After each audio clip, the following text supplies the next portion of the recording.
Hello, and welcome to episode 40 of The Good, the Dan, the Florida Man. With you, as always, your host. I'm Ryan, I'm the good, and... I'm Dan, I'm the Dan, and... I'm Ben, I'm the Florida Man. If this is your first episode, thank you for joining us. We are three stand-up comedians that got shut down as COVID hit, and we turned to a podcast where we talk about... everything. We talk about everything and anything. We tell a lot of stories. We've been talking to teachers. We've been discussing Lonnie Johnson. Yeah. Oh, sweet Leonard.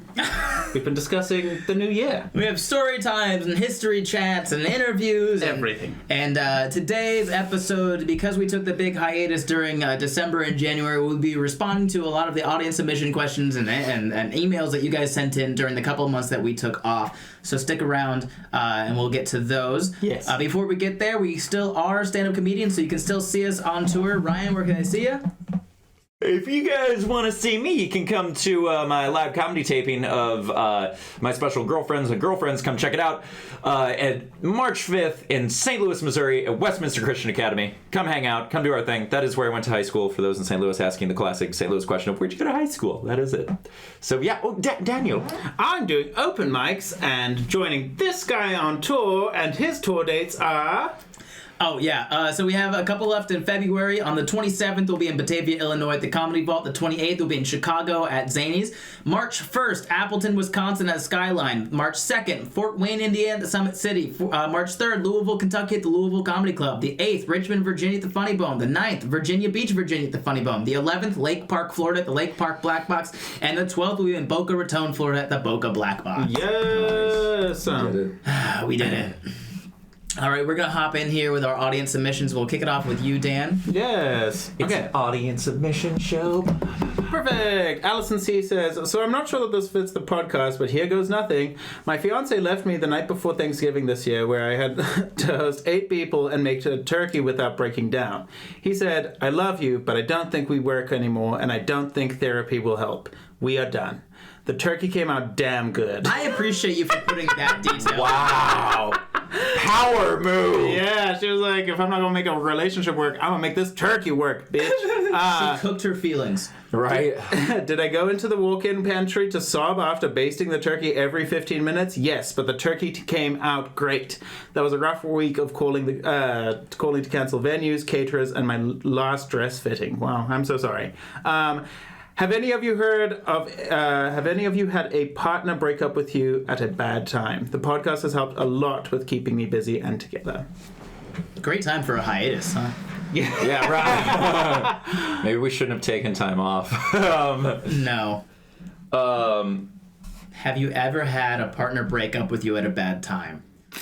I've never been broken up with. Have you broken up with somebody at a bad time? No, but I've gotten in fights at bad times. Like, you know what I mean? Like, I feel like I'm always getting in a fight at a bad time. Like, it's like, right before the ACT, I fell asleep in the ACT. Oh, really? Still got a 30, I think. So, so flex. But I fell asleep during the ACT because my high school girlfriend and I, like, got in a fight the night before. And I don't even remember what it was about. I'm sure it was something dumb. It was just... I've never been in a fight important enough to not sleep. Oh, no, it was just long. It was just a long fight. It was just up late at night. Yeah, no, I wouldn't have. Yeah, no, you're smart. I was like, we can talk about this in the morning if you want to, but I'm going to sleep. I have the ACT tomorrow. Yeah. I wouldn't even need the ACT. I would just be like, I have to sleep. Yeah. I'm tired of talking to you and being awake. I got stuck. A guy broke up with me, not necessarily right as COVID happened. We kind of started hooking up right as COVID happened, and then... basically, like 4 or 5 months down the line, he was just like, hey, I know we've been like hooking up and like chilling with each other, but I don't want to do this anymore. See ya. Well, he didn't say that. Do you want to know what he really said? I've been hooking up with multiple people every single night since we started meeting. Every night? Every night. And the stamina on that man. You should get checked. And I don't want to be around you anymore. And I said... I just remember just being like absolutely heartbroken. It was like the first time I had like, well, I had a few partners at that point, but like, because we had a slightly open relationship, but at that point he had been like, we should commit to each other. So I was like, he said it. He said that. Did. And then he did all of that sort of stuff. And it was just wild. Just crazy. don't have anything, luckily. But Great. Yeah. We love that. Yeah, Fantastic. high five for that. Yeah, man. but That's, that was maybe a really bad time. Not necessarily a bad time to get broken up with, but just a bad time. So that's it. Is that a bad time to get broken up with? Any time that it goes like that, it's a bad time to get broken up with. Well, I just remember like asking him, I was like, well, do you have something? And he's like, no, but I've been hooking up with enough people that it should be like a concern. And I was like, A concern. oh, great. All right, wonderful. Anyway, so oh my gosh. I apologize. That sucks, but I'm glad your turkey turned out great. I'm glad it did too. Proud of Yeah. you. Also, you're not going to agree with me on this. I don't think there is a quote-unquote bad time to break up with someone.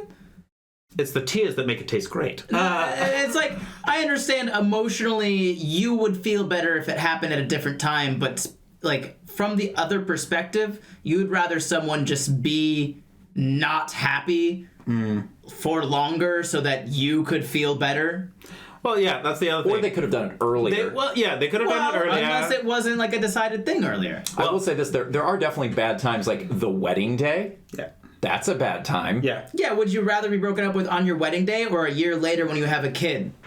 And you have to get a divorce now because this person hasn't loved you, but they were waiting for a good time to break up with you. A year before, easily. But like also, No, what there is no year before. No, but I see that's in my mind. There's a year before. What's the Yeah, but bad? that's a therapy thing for you. Right? No, I don't think so.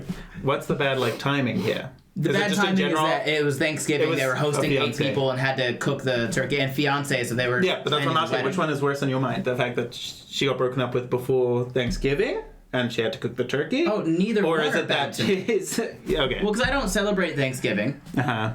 And Jehovah's Witness, yeah. yeah, so I don't celebrate Thanksgiving. So that's arbitrary to me, and I know it means more to other people. And I think hosting 8 people is the more important than the I think fact that is it the most was important part, yeah. Thanksgiving. But you know, I prefer that he break up with me at Thanksgiving than before Christmas, to be honest with you. I'd rather you just break up with me as soon as you have the feeling of wanting to break up Yes, with me. I don't care that's about the anything ideal else. situation. That's the ideal situation. These people are now engaged. What's the right time to break up with I do someone? it Immediately, as soon as you have the feeling of I don't want this anymore, then you break up with them. after these people leave. After these people leave. You've already had Because so many people over. Just suck it up for They 4 weren't more over hours. yet. Yeah, you're right. But it's like this whole event's going to be done in 4 hours. Just have a nice night and then just cut it off after that. I would say that, yeah, like it's just...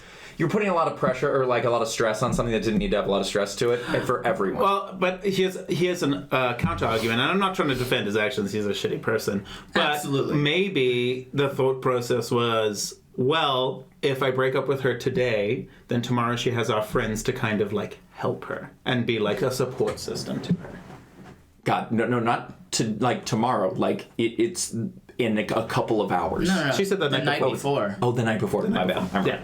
So maybe that's the thought process. Is like we can like it can be helpful. Dude, they're gonna talk such mad game about you at Thanksgiving. Like, why would you set yourself up for that? Well, he's not there anymore. So he doesn't care at all. Or maybe it's maybe her friends mainly. Right? Yeah, We don't know. I am just of the belief that like nothing actually matters. Yeah. So if you wanted to break up with me, don't worry about anything else that's happening. Just tell me so that I can start now moving on. I get that. I'd still say. But some people need a little. I also feel like if Okay, you're but- at the point where you're a fiance, it's not going to be an immediate Okay, like but get now- over okay, it and let me Thanksgiving's process. over. That's gonna be a year. Thanksgiving's over. Now you're cleaning up. You break up with them while they're cleaning up. You leave them. You let them clean up by themselves. What if the next day someone family dies? What if the next day it's like a birthday? What? It's just Yeah. always. I agree. No. I agree. No, I fully agree with your point. I'm just saying, the amount of healing necessary in this situation for that is going to be a long. Yeah, so it's not absolutely. really a good time. Disagree. I think that if it's going downhill, like you mentioned, someone in the family dies, even better. And here's why: in a super messed up way, they're already going down. Like it's already sadness. You're just gonna double down on that sadness. You know what I mean? Like if you're already in the low boat, might as well just go for it. Some people can bear This through is that. a positive thing. You're running a positive thing. Here's the thing. I think there is a right and a wrong way of breaking up with somebody. But I don't think there is a right and a wrong time to do that. Mm-hmm. I think when you break up with somebody, it's like a thing where you sit down and you have this conversation and you work through that. What is this going to look like from here on out? Do you want that space first? Are we going to be friends? You can have that conversation as a human adult where you both have emotions and you put them out there and you see where you're at just as people. This relationship is not going to work. but like you're not a terrible person. Like I don't want to lose you completely out of my life. So on whatever you want to do, you can have that conversation with them. But like there's the right way and then the wrong way to break up with someone. I don't think there's a right time or a wrong time to break up with someone. Because if this person was like emotionally mature, he could have this conversation the night before Thanksgiving and then still be like, look, I know it's going to be weird. You have 8 people. That's going to be stressful. Do you want me to stay to help with Thanksgiving? I would agree with that. Yeah. I think that's the... I also do think, though, that as far as, like, keeping people that, like, in your life that you've broken up with, like, it's actually a sign of psychopathy, which is fun to know. Yeah, it's a sign of psychopaths. That they can keep people they've been in relationships with? Mm-hmm, in their lives. Yeah, it's a sign of being able to, mentally, detach in weird ways. So it's like... Well, I was just never bad terms with any of them. That might be the case. Normally I just recently blocked a whole bunch of people that I've had past relationships with. Mm-hmm. And so to your point, I will partially agree in being I think there is a mental game. That being said, I also feel like my reasoning for keeping them around was mainly just because I was it would be nice to have those types of relationships, but I think it was them that was struggling the most. And so I was like, should I keep them around? No. And I feel like I'm bothering them, so I'm just going to leave them alone type of vibes. I've never had a relationship longer than 2 months, so I've never really been able to... I can understand where that's a little bit... Yeah, but longer term relationships and things like that tends to be keeping people around for sex, money, social status even, and social commitments. And so it's one of those things where normally it's a sign that if you see someone who's in a relationship with a lot of their exes, a red flag, that is a waving red flag, because that's you're probably in trouble. Okay. Oh, it's me. Yeah. JL. Hey, y'all. Really love the podcast. It's one of the few things that pull me out of my depressive episode. Thank you for being awesome. I have a question for each of you and all of you. Ryan, could you explain how you came to have a crazy chick stalking you? Yes, I can. Dan, what is the one thing you wish you could bring here from Zimbabwe? Kind of food or place or anything? Ben, please rant for a minute about your philosophical beliefs when it comes to the money and the aspect of time, and how your outlook affects the way you look at things in your daily life. For all of you, where do you think each of you fall on the alignment chart? Okay, let's start with your question first, Ryan. I dated her. There you go. That's how she came to be stalking him. Dan, what is the one thing you wish you could bring home from Zimbabwe? Bring here from Zimbabwe, like a kind of food or a place or anything? Sadza. Huh? Sadza? It's the national dish. It's incredible. It's great. Amazing food, but done in the right way. And they make what we call relish. It's more just like a stew. We just call it relish. Okay. Not like what relish is here. But yeah, sadza and relish. And wait, hold on. Please rant for a minute about your philosophical beliefs when it comes to money and the aspect of time and how your outlook affects the way you look at things in your daily life. I got a timer set for 1 minute. You ready? I guess so. All right, here we go. So first of all, neither of those things are real. Money's not real. Time isn't real. Money, when you look at it down, especially in America, we have a fiat system of money, which means it's arbitrary. There's no thing that backs it up. We have money, and the only reason that has value is because we believe that it does. The government tells us that money has value, and we accept it. There's no intrinsic value of money. Time is real, but it can also be altered by going into space, walking really fast, and other stuff. Not walking really fast, moving fast. Time slows down. Moving slow. Time speeds up. All of this crazy stuff. So time isn't really. It's not hard. It's not set. It's not stone. There's no this is it. And a lot of times that we use time is to put unnecessary stress on everyone. So there's just oh, you didn't do this in 4 years? That's weird. That's a normal time for doing it. Stop. Time isn't real. You move at your pace, not the world's pace. Money isn't real. Time isn't real. People are real. So if you can use your money and your time to help people, that's what you really need to do. How does that affect my daily lookout on life? Nothing matters except for the people. Wow, exactly 1 minute. Exactly 1 minute. It's almost like I had that trained. That was weirdly good. I don't have that trained, but... For all of you, what do you think you would fall on the alignment chart, lawful good to chaotic evil? P.S. Ryan, love to hear more about the true crime-inspired stuff by you. I love the 1919 episode. Thanks, y'all. Jay from Tennessee.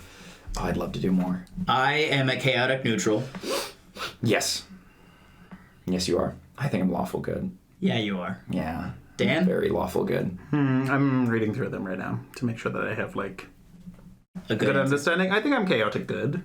Chaotic good? It says very nice, full of typos, also exclamation points and smileys. Oh, but that's maybe just I'm a personality thing. Okay. Chaotic. I'd say there's chaotic good though. There's chaotic, there's lawful, and then there's neutral. Neutral, or the chaotic, neutral, and lawful. I'm somewhere in between chaotic and neutral good. I feel like. Okay. I'm very much I don't care a lot of stuff, and I'm just gonna be whatever makes you happy. Yeah.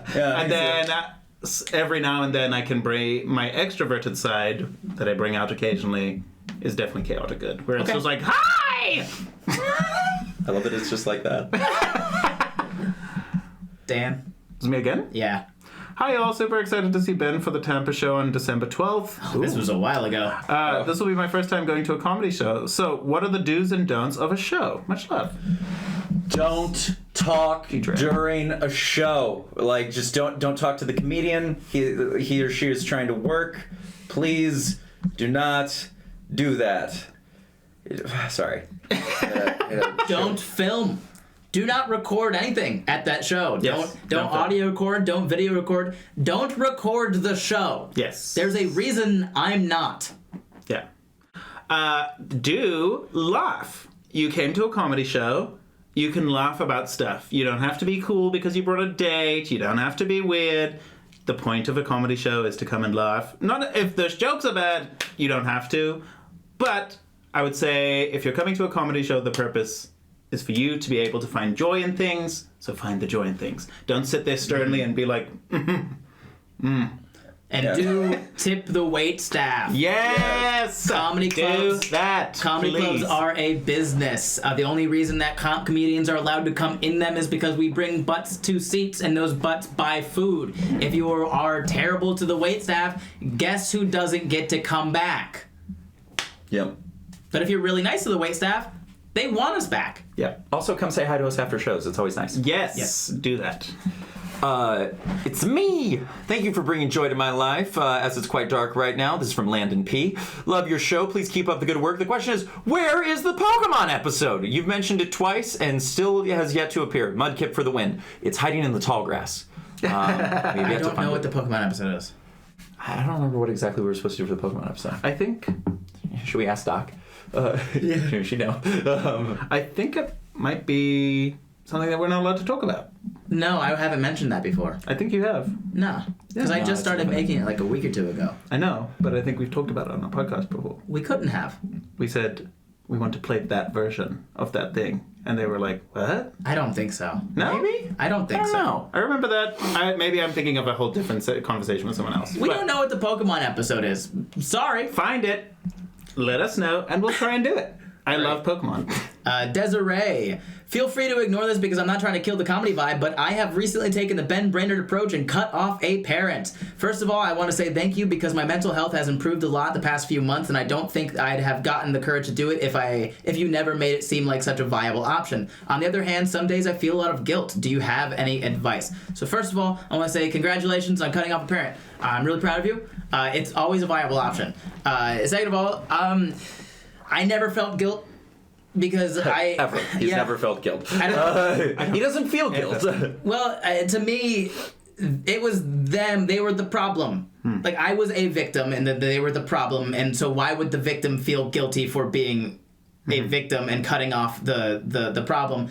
But I understand that's a very normal thing because society has trained you that they're your parents and you're supposed to love them. It's a hard thing. I don't think that I will be the one to be able to help you get over the guilt of that. That is something that you can bring up in therapy of like, hey, I feel guilty because I cut off a parent. I shouldn't because this parent was awful. I feel better mentally, but I still sometimes feel guilty cutting them off. How can I get over that? What are some tips and tricks? I don't have any. I'm sorry. I never felt guilt. It's hard.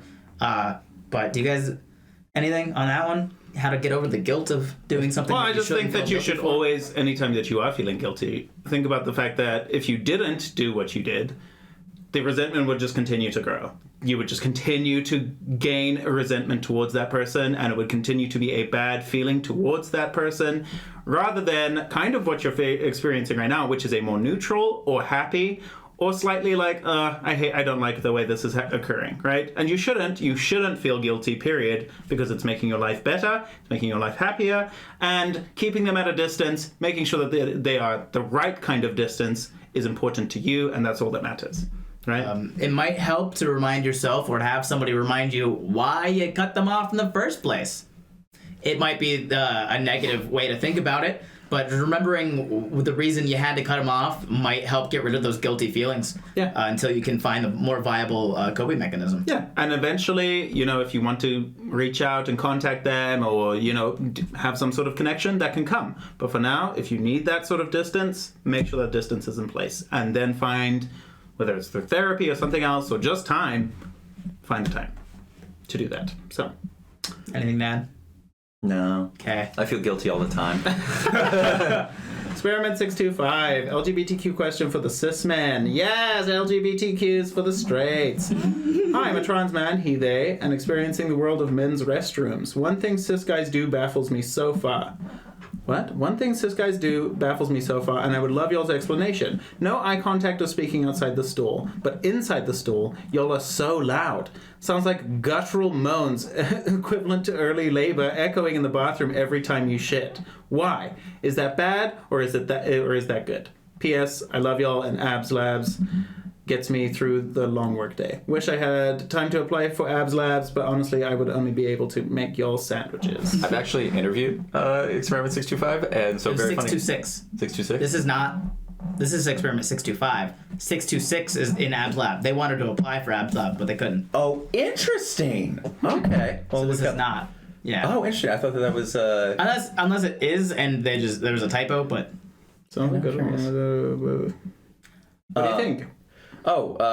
No, like you don't have to make noises when you're like taking a poop, but also like I want to know what toilets now I'm curious about what bathrooms you're in. I will say this, like sometimes, oh man, there's some funny videos online of like of like people like destroying a Target bathroom, and it's just like you could just hear like you can't see anything, but you can just hear this explosion, and it's like the funniest thing. I don't know, I think that some people probably need to change their diet is what that means. Yeah, I think men are more likely to eat shit that hurts on the way out than men are. I also think men are way more comfortable blowing up a public restroom and not caring about who hears it. Yeah. I think women just societally are just like way less likely to want other people to hear them. Like I've been like with like a woman comes over to the house, I've had people like turn on a water faucet so that I can't hear them actually going to the bathroom, and I'm like, it's a normal thing. Like, you don't have to be. I've got a feminine thing I do. I will turn on the water faucet too, because I think it's just nice to hear like water falling. I just think it's nice. Every time you open your mouth, I'm like, this is the most right. I think that a toilet is meant to be blown up. I'm not going to say that I do that. I am very courteous, and I make sure not to be like, I'm just going to unload everything right here, right now. That being said, I don't think we should judge people for it, because that is its purpose. Its purpose is to make sure that happens. And of all places, the toilet should be the least shameful place to shit. Especially if you're in the stall. Yes, if you're in the stall. That being said, because I do think that's more awkward. It's more awkward for me to listen to a person being like... when you can hear them like holding back and being like, yeah, just let it go. Controlled. Let it go and get it over and done with, so that we can just like move through that situation. It's disgusting. It's gross, but that's what a toilet's for. And sometimes you can let out a nice. One time, and they'll be like, nice. One time, nice, my grandfather went. My grandfather used a toilet, and he came out. And this guy walked up to him and he's like, "Sir, I would like to shake your hand." And he was like, "What?" And he's like, "I've never heard anyone use a toilet like that. You are a good man." My grandfather was very proud of it, apparently. So, don't judge people for making noise. Make noise if you feel it, and don't if you don't. Eye contact also is weird. I don't know. It's a bathroom. I don't have anything to talk to you about. Yeah. I don't want to look. I'm there to pee and then get out. Like, yeah. It's weird to me that women do more stuff in bathrooms than just use the bathroom. Yeah, I love it. Yeah. Women bathrooms blow my mind. HC, since you've all performed all over the place, what are some unexpected regional differences in stand-up culture, either from the comedian's perspective or from the audience's perspective? East Coast, West Coast, Midwest, domestic versus international. Attack. P.S. Ben, I saw you in New York City a few weeks ago with some friends. It was awesome. We had pretty high expectations, and you blew them out of the water. I will be pestering more of my friends to see you next time you're back in the area. Nice. I don't think... Well, actually, people are a lot closer to each other than they think they are. I would agree. I could do a show in Spokane, Washington, just as much as I could do a show in New York City and tell the exact same jokes in the exact same way, and people will laugh the exact same times. People are way closer to being just like everyone else than they think they are. Sometimes I will say things on stage because I know how they'll respond, and it's a game for me. Like, when I was in Portland, I could say Spokane, and they'll go, ew, watch out, it's gross. And if I go to Spokane and I say Portland, they'll say, ew, not Portland, gross. Because they hate each other, and they're the exact same. Yep, and I can say Utah, and every single time people are like, ew, gross. 49 states go, You joke, I have this one joke that, like, literally I'm like, I moved to Utah, and everyone, besides the Utah shows, in Utah that gets like a ha. Everywhere else that I've at least been with Ben so far has been like, that's the fucking word! Yeah! Like, the crowd is, like, gutturally appalled at me moving to Utah. I love that so much. So regional differences, there really aren't any. There's some regional jokes that'll only make sense in certain regions, of course, and sometimes you'll find, like, cities where, like, people appreciate it when you make fun of them. But honestly, I haven't been at a show where people got uptight when I made fun of somebody in the crowd. I don't know. I don't know what it is. People are more like everyone else than they think they are. Yeah. Kelly B. Hey, Ben, I have a show question for you. What do you typically do in the green room before you go on stage? It was nice to meet you in Connecticut. Hopefully you have more New England dates next year. Have a great day. Kelly. I do very little. I kind of get there, I unpack my backpack, maybe set up my camera, I'll go through my stickers, make sure I have them. Occasionally, I'll like go through my notes to make sure I'm remembering the jokes that I want to do. But I don't know, I just relax. Maybe I'll eat food if I'm there early enough. I just like to relax. I don't have a routine or anything. I just have a little mini panic attack every time. Yeah, you do. I have a small little mani panic. Many panic. A many petty, but many panic. Mini panic attack, and I feel like it's under control a lot better. Ben has seen me at my most extreme. Yeah. And that is crazy. But he's also seen me at, like, minimal. Yeah. Where it's like this. But the only reason I do that is so that I make sure that I'm prepared. I just rehearse a couple jokes in my mind that I feel like need rehearsing. Then I eat a candy bar, and then I feel fine, and then I go on stage, and it's fine. And he dominates. Yeah. I pace. Like, I just want to, like... that's all I do. Yeah, I just pace. Yeah. A lot. But I pace, like, not necessarily nervous, just pleasant energy, where I'm like, okay, I've got to, like, move with this. Otherwise, like, I just won't. Does it make either of you, because you've both been on shows with me now, does it make either of you more anxious than you already are to see me not care about anything? No, because I've seen comedians do it. Okay. So I, like, as long as, I have my routine, and I feel like that's always helped me. I never write anything down. I'm always committed to memory, and so it always has to be like I need to remember what I've been saying in the past shows, what did I say on that one show. I'm just basically going through everything that I need to go through, and watching someone be calm is like, I'm jealous, but also that's just their process. Yeah. That doesn't make it worse for me. Well, I mean, I'm not nervous. I'm just like moving with energy. Yeah. Okay. It's just the zip. Cool. John M. says, hey guys, I was hanging out with a few friends and we came up with a new game challenge. We went around the room and we each had to describe everyone else's personality, but only in metaphors. For example, my friend Carly has a great heart of gold and a stomach of steel. I'd love to see you all describe each other in this way. I feel like Ben would be the most difficult to do. Ben has the heart of a void. Like, it's not hard to do. That's not even a metaphor. He's got the heart of a void and the brain of a straight road. Like, it's very clear. There's nothing on it, and if he hits a deer, he doesn't care. Like, that's... What? I want to look up a few metaphors to see. Just some cliches. Yeah. Yeah, I gotta look up some cliches. Ryan. Oh no. I don't want to say as timid as a mouse because I don't think you're timid, but you are. Oh, let's see. I don't know. Something is something else. Yeah, you'd look up like more cliches. Metaphor cliches. Just like cliches about someone. cliches, metaphors, and symbols. Laughter is the best medicine. I don't know if we'll be able to get these right now.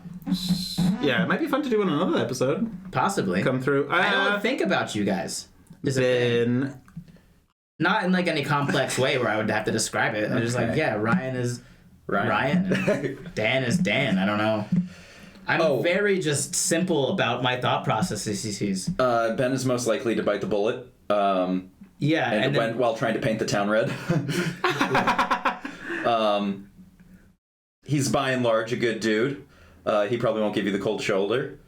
I would. I think. Yeah, you might. If life is a roller coaster, Ben's life is a jet. For Dan, love is a battlefield. We don't have to. We don't have to do this. For Dan, love is a battlefield, and I think we would all agree that laughter is the best medicine. Yes. And this next one does not describe Ben at all because time is money, and for him, none of those things are real. Well, nothing equals nothing. Brian is a melting pot, and that pot has cheese in it. Mozzarella, to be specific. I don't think you have a full grasp on what. No, but I'm loving it. That's why I'm trying to do it. I'm like, how do I develop this metaphor for these people? Anyway. Can we do this one? I'm so excited. Yep. Guys, we got a podcast proposal update from Devin D. Well, Zach would like me to say that he came home from work and watched the episode together. He did say yes to what I think may be Ben's dismay. A little bit. But the important detail he wanted to include was that he had been at work as a night custodian, and as he left, he was approached by a cop and told that there had been a shooting nearby. So I was grateful he made it home safe, but also I had a bad day. I found out my cousin has cancer today. Well, I'm sorry. And we were very close. I was watching episode 32 by myself, and after being told this, and I had not expected to hear that y'all had read my question proposal, so that helped make my day a lot better. Watching the video together, I was so nervous that I rolled off the couch and onto the floor when Ryan started reading. And yes, Ryan, you and the whole podcast are welcome to the wedding! But we already agreed before proposing that we wanted to have a long engagement, so it may be a while. That's fine. Zach would like to ask, what is y'all's favorite time period in Russian history? Oh, I got you. As we are both history buffs. I, Devin, am in college to be a history teacher. Thank you all for reading my question on the podcast and making our days a little better. You're very welcome. And I would just like to answer this one first. Go for it. I don't have one. What the fuck? I don't know enough. Yeah, I could not name a period in Russian history. I guess maybe when like Marx and Tolstoy were prominent in the culture, maybe. Those are different times. Really? Yeah. Okay. I have no answer. But that's what I'm saying. I would say in one of those periods. Okay, gotcha. Yeah. I'm not trying to say. So I was like, those are the same period. So there's like Tsarist Russia, where the Tsars are taking over. There's also like before where it's like the Kievan Rus. You've also got like, of course, you have the communist period, which is a very dark time. And then you've got post. Really, what we've got currently is the gangster era of Russia. You've got the wild '90s, which is like an interesting time period of just Russian gangsterism. That's where we get the like Adidas suits. Yes, the tracksuits. Like that's where it came from because they were knockoffs. Fascinating. I just the wild '90s are crazy. I like the time periods that I do know of Russia. I don't think I would want to. I don't know if those are my favorite. Well, at yeah, no point would you want to live in Russia. Well, like in terms of like interesting culture, my favorite movie is The Death of Stalin. One of my favorite movies, just because it's so crazy to me that's like those were real life events that happened, and they are so comedically done. Right? Yeah. Like, all they had to do was portray real life events, and it's so funny. So that, for me, is pretty interesting, and I'm like, oh, that's fun. But also, I'm like, but a lot of fucking people died. And that's where I'm like, oh, the favorite part of it has gone out of the equation at this point. So I don't know. Yeah. Still don't have one. Still don't have an answer. The wild '90s sounds like a fun time. Wild '90s was crazy. Maybe when they killed Rasputin. I guess. 1917. Yeah, there we go. I got you. I know, bro. Yeah. Okay, here's one from Absolutely Not Labs. Good evening, gentlemen. I came across this question and was a little hesitant to send it. It's a little spicier than what is usually expected from us at the lab. I put the question to our IG followers, and they overwhelmingly encouraged me to send it. Ryan may or may not have given it his endorsement as well.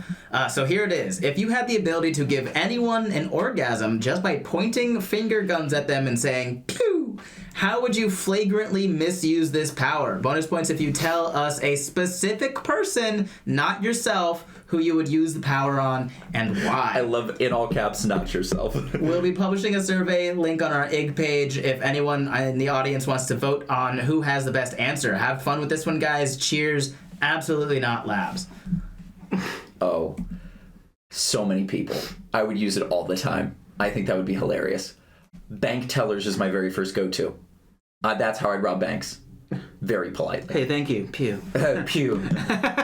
Well, because can you imagine stepping out like... I'm trying to think that... Okay, but that yeah, where does it, like... So I would not use it on anybody who has not expressly given me consent. That's what I was going to say. That's what I was going to say. It's a scary...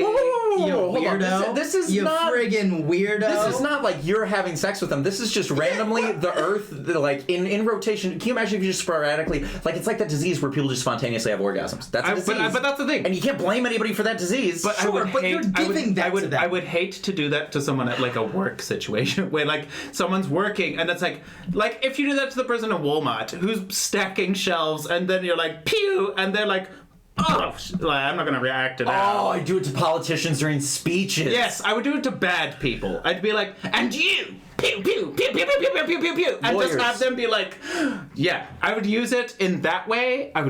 Terrible people deserve that type of punishment, I feel like. Also, lawyers during their closing arguments, I don't care which side you're on. I'm just gonna sit in the pew pew. Yeah, good luck giving that. Yes, yeah. bad people deserve that type of punishment, and so I would use that as a superpower. There's way worse punishments for bad people. True, And I but would love to enact them. Can you think of a worse punishment than ruining orgasms for someone? Ruining orgasms? Yeah. Because that's what you're doing in That's reality. what you're doing. You're ruining orgasms. You're giving them an orgasm. Yeah, Yeah, but if you do it over and over You're again, ruining a situation. yes, You're not ruining the orgasm. Still feels good every time. No. Have you watched the documentaries of people that have that as like a medical condition? They hate it. Exactly. They absolutely That's what I was talking hate about. life. They're like, I cannot stand when it happens because it happens so often. So that's what I would do. I would ruin it for them so that every time they have sex, they think of me. And they think, I hate this part of my hate life. Daniel. I hate this exact moment. And they would never want to do it again. I would go into... Congress? Well, I would go to, like, honestly, you go into, and maybe this is like a terrible one too, but I'd go into like people that have raped people and be like, is it fun now? Is it fun? And you torture the fuck out of them until they literally have nothing left. That's what I would do. I would absolutely torture them. Castration through orgasm. Like, Interesting. literally, to the point where their penises bleed. I would do that. Maybe that's dark. That's a real dark. I mean, would not do that. maybe it's dark. I'll tell you that for free. That's but very like, dark. Very dark. That's very dark. But they deserve it, and I'm going to do it. I would do that happily. This is an interesting question because it brought out a side of me that I've never thought about. But yeah, I'd do it. I don't think I would do it to anybody without consent. However, I would make sure the word got out that I had this ability. Yeah. I wouldn't do this. Hey, you want to come back to my place? At the end, I'll pew pew. Hey, we don't have to have sex. I can just get you off if you need. I know. I'm just thinking, it's just like in not even like in a for me kind of way. I just want people that are in that know like have to interact with me to know that I could do it at any point, at any time. And just in the worst situations, not actually do it, but just stand there like this, staring. And just, yeah? Yeah? Watch yourself. You know, if I'm in Congress, right? They know. They know. They You get know. on national TV. This Yeah. is the Finger Guns orgasm guy. He will be coming to you live. And I'm just like, someone's talking, and it's a... Now I'm it's just picturing like a day where they're like, and the finger gun orgasm guy will be in town. Yeah. And ready. SWAT has surrounded the Finger Gun orgasm guy. No one Exactly. can take him out because he keeps giving them orgasms. No, but I wouldn't. That's the thing. It would just be the mental game of making them think I'm going to. God, you're so chaotic. See, I wouldn't That's do it for that way chaotic. worse. I'd just do it for the reputation and be like, if people came up to me and they were like, please, I'd be like, yeah, pew.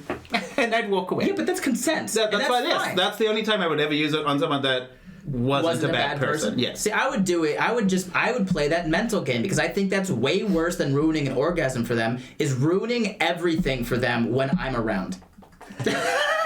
It's just a power thing. Yeah, no, it's not even a power thing. It's And just, that's what gets you all. see. No, it doesn't. I don't know. Now we're Does it?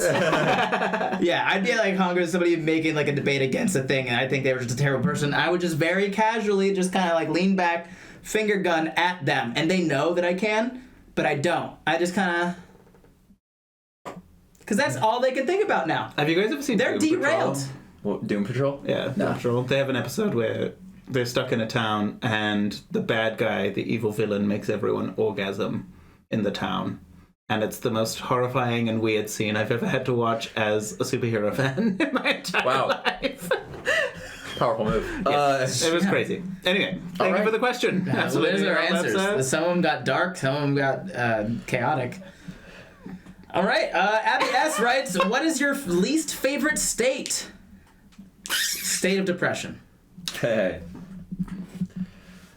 I know this is I don't know enough states state to of do it. And dismay. I've honestly, like, even living in, like, Utah's beautiful. I like it. Yeah. There are places that I genuinely, like, just don't know anything about. Even when we went to, like, the Dakotas, I was like, it's still, like, a nice place. Yeah, I really don't dislike. I'm not living here, so I don't know it, but... I know this is my wheelhouse, but I don't have a least favorite state. I really don't. Again, I don't The think state about, of depression. I don't think about them. They just are. They just are. Hey guys, from Kelly B. Hey guys, I hope you all got some much needed rest over the holidays. Today's question was inspired by an On This Day Facebook post. What movie have you watched from start to finish that made you cringe and may have traumatized you? Mine was a movie called Senseless, and I'm not talking about the comedy one with Marlon Wayans. I was about to be like, yeah. This one stars Jason Bear, I don't know who that is, and isn't for the faint of heart. Have a great day, Kelly. Troll 2. Was Trolls crazy. 2? Troll 2. Troll 2. Yeah. It was filmed in Utah. Troll 2. The Streets. Sorry. There's literally a scene where this woman is trying to seduce this man and she makes popcorn because it gets so hot and steamy and she's a witch and fills a room full of popcorn and it pops. I think it's actually a van. I think it's like a what's the van? RV. Yeah. She fills the RV with popcorn from And that movie getting so sexy. traumatized you. It traumatized me. It left me. You can't eat popcorn anymore? I don't like popcorn anymore, that's for sure. All right, I can enjoy it occasionally, but then Troll 2 pops up in my mind and I'm like, ugh. You know what actually did traumatize me? Was that weird movie. It's like the weird, whatchamacallit, spoof of Star Trek. Space Quest. Okay, that's a good one. I like That's a good one. Do you remember when the little baby aliens... I was like 6 years old when I watched it. There's those little baby aliens and they're all drinking water from a puddle. And they're like, oh, the injured one's coming. And there's like an injured one and it's got like a sore foot and they're like, oh, they're looking after him. And then he starts like drinking and it's like, yeah, then they all get vicious and they eat it. That has stayed with me since 6 years old. And I think about it at least every few months. Like I'm like, that's the most disturbing thing I ever watched in my entire life.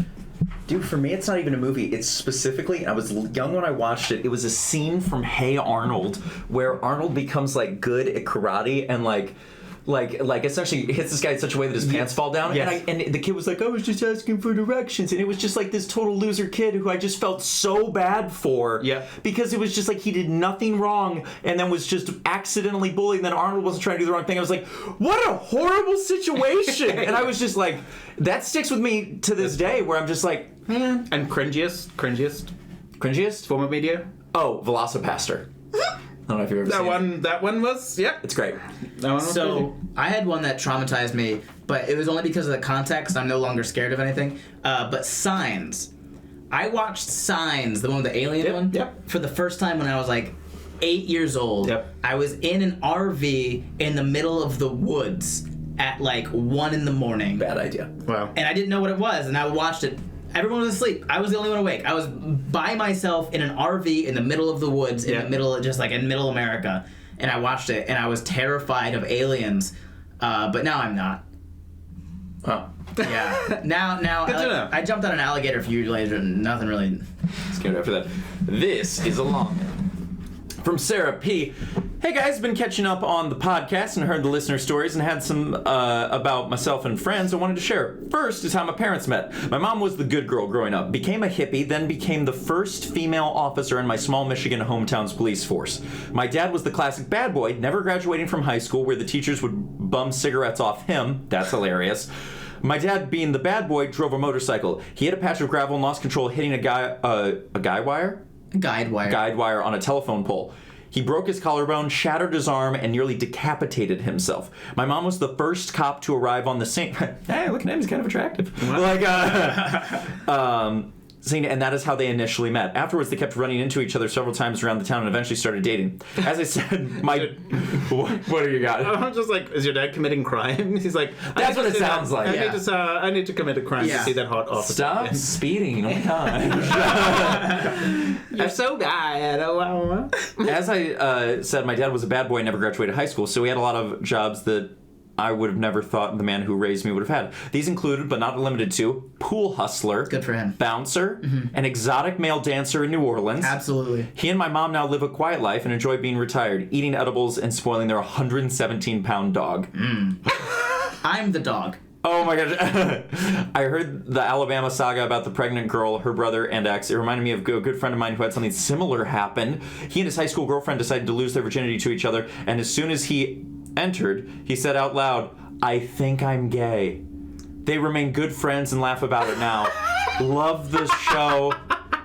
Hope I was able to repay just a few of the laughs you guys have given me. Much love and support, Sarah. Oh my gosh, as soon as you entered, "I think I'm gay." Like, it just... Yeah. Of the things to say. Sure there's not a bad time for things, Ben? Bottom of the list is pew. And then right below that is, "I think I'm gay." But yeah, not a bad time. Wow. Not a bad time. That's really funny, though. Yeah. That's really, really funny. Not the worst time. Not the best. I think I'm gay. Next question from Joy M. If you were a Pokemon, which Pokemon would you be? And what would you say the other two would be, and why? Ben, if you were a Pokemon, I'd say you're either Mew, because you're unpredictable, or Totodile, because you're small and determined, and one of its abilities is sheer force. Dan, I'd say you're either Venusaur, or one of its previous evolutions, because you're calm but determined and know how to handle things. Yay! Ryan, I'd say you're either Jigglypuff, because of how innocent and non-confrontational it is, or Mr. Mime, because it seems like an innocent, almost completely defenseless Pokemon, but is quite the opposite. Aww, that's cute. How do you feel when these things happen? Oh, you mean when people say things like that to my face? Yeah. But he's a fire fairy. I am a fire fairy. No, you know, at this point, like, this is how I kind of got into stand-up, is like, people would just say things to my face, where it was like, that's funny. Like really, my stand-up is just hurtful things people have said to me that I now say, "Hey guys, were they right?" It. Like, that's Yeah. That's it. So, no, oh man, which Pokemon would I be and who would you guys be? These are good questions. So there's 898 Pokemon. My favorite is Totodile. You nailed that. And I think if I would be a Pokemon, I would be Totodile. Mm-hmm. I would love to be a Bulbasaur. I don't know if I have that energy, though. I love that whole family. I think you'd be a Chikorita. I was about to literally say that. Yeah, because you think it's a girl, but there are boys. Dang it. Dang it. Very fun.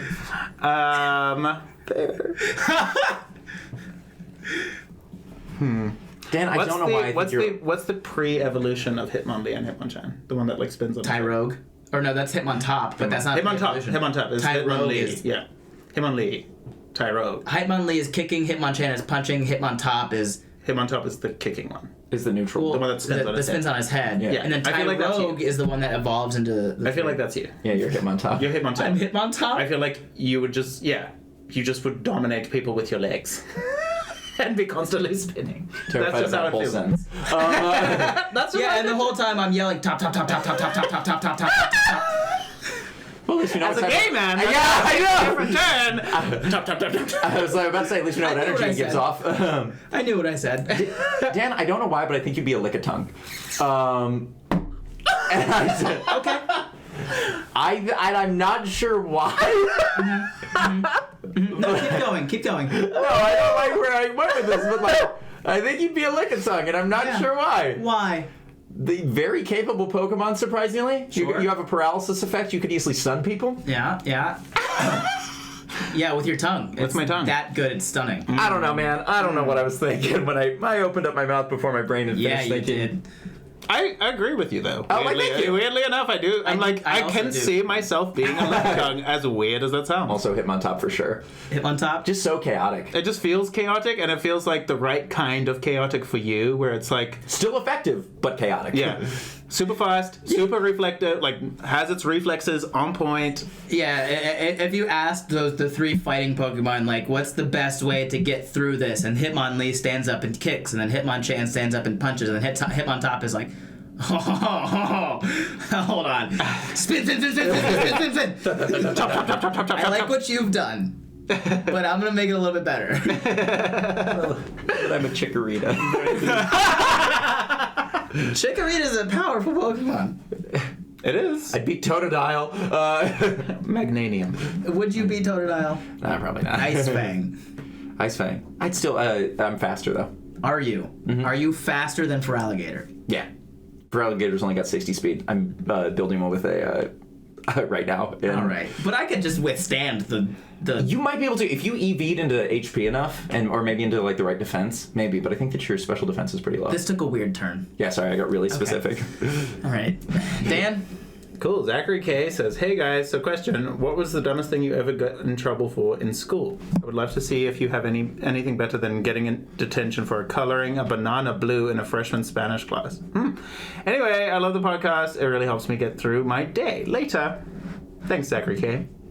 You reacted immediately. I got one pink slip one time because it was during study hall and I was playing video games. But that's not a dumb thing on your part. That's a dumb thing on the school. Yeah, but I just think it was dumb. Okay. Yeah. I got in trouble one time because I was skipping Spanish in chemistry. What? So it was in the same hall, and I had Spanish 3, and then a couple doors down was my chemistry teacher. And he was super cool. We liked it. And me and like 2 other people from my Spanish class were in the chemistry class skipping Spanish. And one of them, Randy, decided that he wanted to show us that he could lay on his back, pop up, and then land on his feet. And this was in high school, Yeah, so we were like, yeah, a kip up, sure. He goes back, starts the kip up, farts. Falls back on his back, we all bust out laughing. A few of us have very recognizable laughs. Spanish teacher walks down the hall into the chemistry room, looks right past us. We were standing in the doorway. She looks right past us at the chemistry teacher and goes, "Excuse me, do you have a couple of my students?" And my chemistry teacher goes, "If you see them, take them."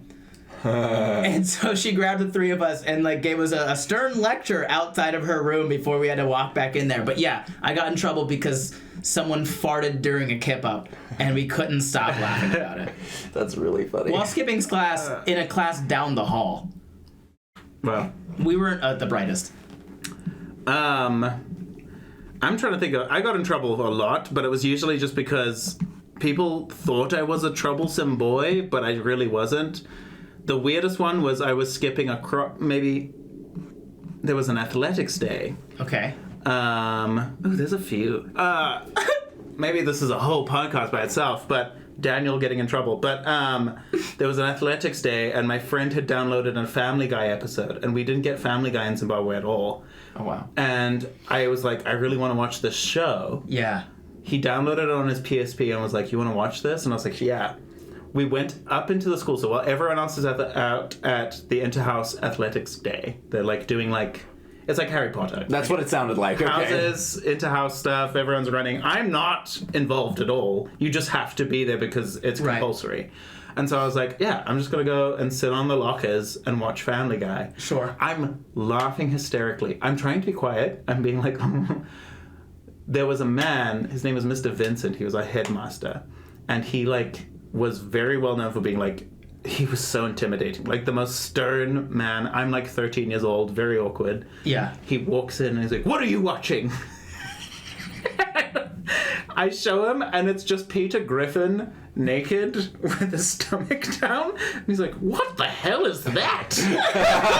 And he's like, "You know what? I was gonna like shout at you, but I feel like this is just a very weird situation to be a part of, so you just need to get back to the field.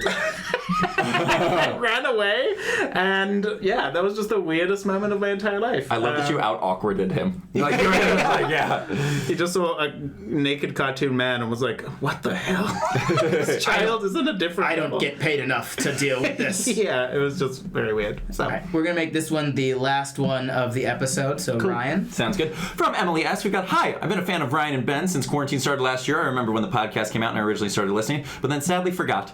I kept watching the clips on TikTok page and have been binge listening to you guys for a few days, and right now I'm on episode 20.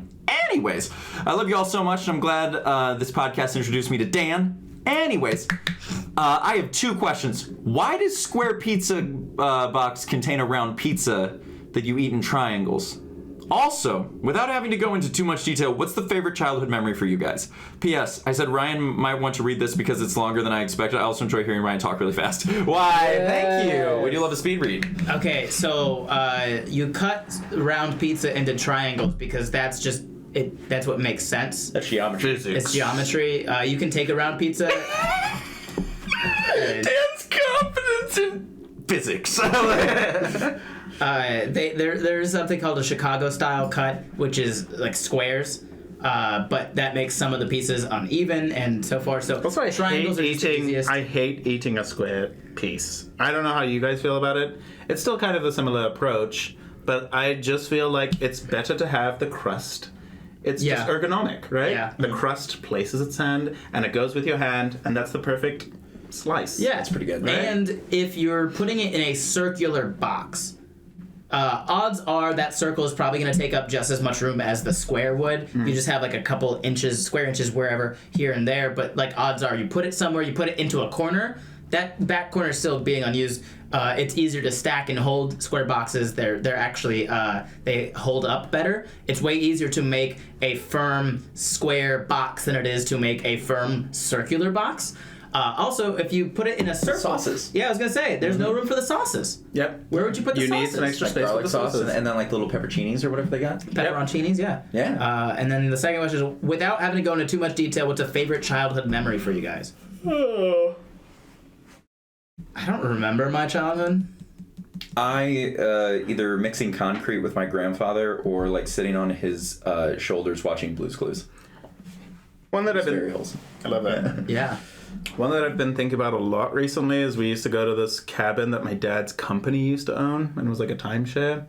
And it was this random cabin in this place called Nyanga, and it was on a dam. And I just remember loving it. I've been having like a lot of... You guys know how crazy my dreams get. Yeah. I was on tour with Ben, and I had another Komodo dragon. Shut up! No way! This time it was fuzzy and blue. It was very weird. But I've been having a lot of dreams about Nyanga, weirdly enough, and just like being at the cabin. And it's been like really wholesome, and like I always wake up feeling really good. So, Nyanga. I got a question. Do you want to do that one? Because it's real short and sweet. Okay, yeah. I don't remember my childhood. I wish I could give you a memory, but I don't really remember anything. Most of it's just quick snippets, and none of them are very happy. Sorry. Do you need a hug? No. Okay, just checking. And we'll do the last one here. Would your therapist disagree with your need of a hug? No, I don't think so. Okay. I think she thinks I'm doing pretty well. Okay. Dan? Shauna L says, after listening to episode 22, I'm half convinced that Ben is the lead in some Disney adventure. With that being said, what Disney cinematic worlds would you all like to be in? Disney adventure? Yeah, Treasure Planet would be so dope. Treasure Planet would be awesome. Atlantis would be cool. Yeah. The idea of like it being real. I feel like if you were gonna put me as a lead in Disney adventure, it probably would be Atlantis or Treasure Planet. Yeah, I would Just the most love- chaotic, like I'm not gonna take no, we're gonna find it kind of energy. Yeah. I could see you being in Emperor's New Groove. Yeah. That's so much chaos. As what? Is Krunk's is like Krunk's son? yeah, it's With like the jump roping? No, maybe like Or no, that's Pacha's, yeah. I just see you being like Kronk, essentially just being like a chaotic, just shorter version of Kronk, being like, oh yeah, definitely poisoned him, like an effective Kronk, you know what I mean? That would be an efficient Kronk. Yeah. I wouldn't use poison then. No, but I think you'd have fun with it. Oh, absolutely I would. Is Marvel included in this? as a Disney. I think we should stick to Disney. Disney Cinematic Universe. What Disney Cinematic World would you like to be in? I also see you in Tangled. I feel like you would be one of like the bar guy. No, but that's a gay bar to me. But Would I be Flynn? Is that what you? yeah. So well, just in that world, that realm feels chaotic in and of itself. Yeah. Right. And I'm like, if I was to put you in a movie, it would have to be something like that, where it feels like funny. Like you almost have like the horse energy in the Tangled, right? Maximus. Yeah, where it's like efficient but like kind of like I'd be insane. the good comedic relief. Yes, is what you're saying. yeah, exactly. That's exactly correct. But like efficient and like. What about like Wreck-It Ralph or Wall-E? No, I don't see him Wall-E. Wally's too like. Wall-E. I would be in Wall-E, but I'd be the human leading the charge to go back to colonizing planets and stopping to get off the. I would be the one guy running around not in the pod. Little pod. Be like, you're all being manipulated. Yeah. Yeah. I'd be No, like, this is real. yeah. They'd be like, why are there little fires being lit everywhere in this ship? And then I'd be like, ha ha ha ha! I brought fire. Yeah, I just feel like Brought fire. I brought fire. Ryan, what do we think Ryan would be in? Frozen. I don't know. It just feels right. Maybe. Is Trolls a Disney movie? No, that's DreamWorks. Zootopia. Oh. What animal would I be in Zootopia? A meerkat. I love that a lot. You'd be a meerkat in Zootopia. Just me, just perched somewhere. Just, hey, how you guys doing? Good to see you. You're like, Oh, he scares easily, huh? There he goes, back to burrowing. All right. Did we get everyone? I think so. All right, that is it. That is all. Thank you once again for tuning in to episode 40 of The Good, the Day, and the Florida Man. We hope we said or did something this episode to make you want to tune in next week. If you want to find us outside of the podcast, Dan, where can they find you? Dan Bam Bam on all social media except for Snapchat, which is Dan_YOLO_love. Ryan. Youthpastorryan.com. Links to everything there. Ben? You can find my website is benbrainard.com. Brainard spelled brain, like the one in your head, A-R-D. If you can't figure that out, try using yours. I have links to all my social medias on there as well. The podcast has a website, too. It's called GDFMpodcast.com. Yes. You can find all of our links to wherever we put the podcast on there. You can contact the podcast at podcast@GDFMpodcast.com. And you can sign up for our Patreon as well and support us. Make sure that we have enough money to keep doing this week in and week out. We appreciate you doing it. The cheapest you can do is like $3 a month, which isn't much, but everything stacks up, so we appreciate you doing it. Do that. That is it. That is all. We'll see you next week. Bye!